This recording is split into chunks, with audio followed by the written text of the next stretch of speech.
Hi friends, welcome back to my channel. ఈరోజు వీడియోలో మల్లెపూలు ఎలా అల్లుకోవాలో చూపిస్తా. మల్లెపూలనే కాదు, ఏ పువ్వులైనా ఎలా అల్లుకోవాలో చూపిస్తా. చాలా ఈజీగా నేర్చుకోవచ్చు. చూసిరా, మనం బయట కొనేదానికంటే మనం అల్లుకుంటే దగ్గరగా మనకు నచ్చినట్టుగా అల్లుకోవచ్చు. అదే బయట కొన్నామనుకో వాళ్ళు కొద్దిగాని కొన్ని పువ్వులతోనే దూరం దూరం అల్లేస్తారు. మనమైతే దగ్గరగా నీట్గా అల్లుకోవచ్చు. ఎలా అల్లుకోవాలో నేను చూపిస్తాను. పువ్వులు అల్లుకునే దారం అయితే తీసుకోవాలి. ఇక్కడ చూసిరా, 2 పువ్వులు అయితే తీసుకోవాలి. ఆపోజిట్లో పెట్టుకోవాలి. నీట్గా ఇక్కడ చూపించిన విధంగా తీసుకొని కట్టేయాలి. చూడండి, చాలా సింపుల్. మళ్ళీ సేమ్ అట్లే ఒకసారి చూడండి. నేను కూడా ఫోన్లో చూసే కట్టడం నేర్చుకున్నా. అందుకే నాలాగా ఎవరైనా రాని వాళ్ళకు నేర్చుకుంటారు కదా అన్నట్టు నేనైతే ఈరోజు వీడియో తీసిన.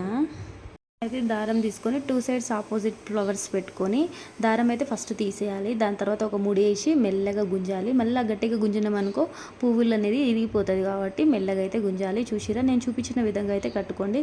దగ్గర కావాలంటే దగ్గర కట్టుకోండి, దూరం దూరం అంటే దూరం కూడా కట్టుకోండి. చాలా బాగుంటుంది. మనం దగ్గర కట్టుకుంటాం.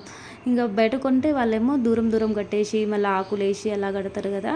నాకైతే అలా ఇష్టం ఉండదు. అందుకనేసి నేనైతే ఎప్పుడైనా కుళ్ళ పువ్వులే తెప్పించుకొని నేనైతే ఇలా దగ్గరికి కట్టుకొని అయితే పెట్టుకుంటా. సమ్మర్లో అయితే మల్లె పువ్వులు మస్తు కాస్తాయి కదండి. మీరు కూడా ఇలా కట్టి నేర్చుకోండి. చాలా సింపుల్ అండి. ఇగో మళ్ళీ సేమ్ యాస్టీస్గా అట్లే తీసుకొని అట్లే కట్టుకోవాలి. సమ్మర్ కాబట్టి ఎవరింట్లోనైనా సరే మల్లె పువ్వులు అయితే కంపల్సరీ కాస్తాయి ఇప్పుడు. కానీ వాళ్ళకి అల్లుకోవడం రాక చాలామంది అయితే అట్లే వదిలేస్తారు. ఒకప్పుడు నేను కూడా అంతే. మా బాబాయ్ వాళ్ళ ఇంట్లో చాలా పువ్వులు కాస్తుండే, మల్లె పువ్వులు. అయినా కానీ నాకు కట్టుకోవడం రాక నేనైతే వదిలేస్తుండే. లేదంటే ఒక సూది తీసుకొని దారంతో దాంట్లో కుచ్చేస్తుండే. ఇంకా తర్వాత నాకు ఎందుకో ఏమో ఒకసారి మా అక్కతో పాటు నేను ఫోన్ చూసిన. అప్పుడైతే మల్లెపూలు ఎలా కట్టుకోవాలో అని ఒక వీడియో చేసి పెట్టారు. జస్ట్ నేను క్యాజువల్గా చూసిన. అయితే ఒకసారి కడదాం అన్నట్టు నేను ఫస్ట్ ఫ్లవర్ పైన అయితే ఎక్స్పెరిమెంట్ చేయలే. చిన్న చిన్న కట్టెలు తీసుకొని దాంతో కట్టేసి ట్రై చేసిన అనమాట. పువ్వులు కట్టిన విధంగా మంచిగా గట్టిగా కట్టేసిన.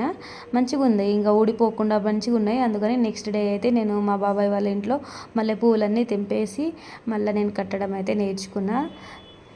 అందుకని ఈ వీడియో నేను కూడా నాలాంటి వాళ్ళు ఎవరైనా ఉంటారు కదా అన్నట్టు నేను కూడా వీడియో అయితే తీసి పెడుతున్నా. ఎవరికైనా రానోళ్ళకి అలా అల్లుకోవచ్చు. బయట కొనుక్కొచ్చి పెట్టుకునే ఆనందం కంటే మన ఇంట్లో మన చెట్లకు కాసిన పువ్వులు తెంపి మనం అల్లుకొని పెట్టుకుంటే చాలా హ్యాపీగా ఉంటుంది ఫ్రెండ్స్. ఒకసారి ట్రై చేయండి మీరు కూడా. చూసిరా ఫ్రెండ్స్, నేనైతే మంచిగా అల్లుకున్నా. చూసిండ్రా, ఇవి కుల్ల పువ్వులు అయితే 30 రూపీస్కి ఏమో తీసుకొచ్చిండు మా ఆయన. కాకపోతే చూసిరా, పువ్వులు అల్లుకున్నాక అయితే ఒక 3 మూరలు దాకా వచ్చినాయి. అంటే పుల్ల తీసుకొని కట్టుకోవడమే బెటర్ అని నా ఒపీనియన్. ఈ వీడియో నచ్చితే ఒక లైక్ చేయండి ఫ్రెండ్స్. బాయ్.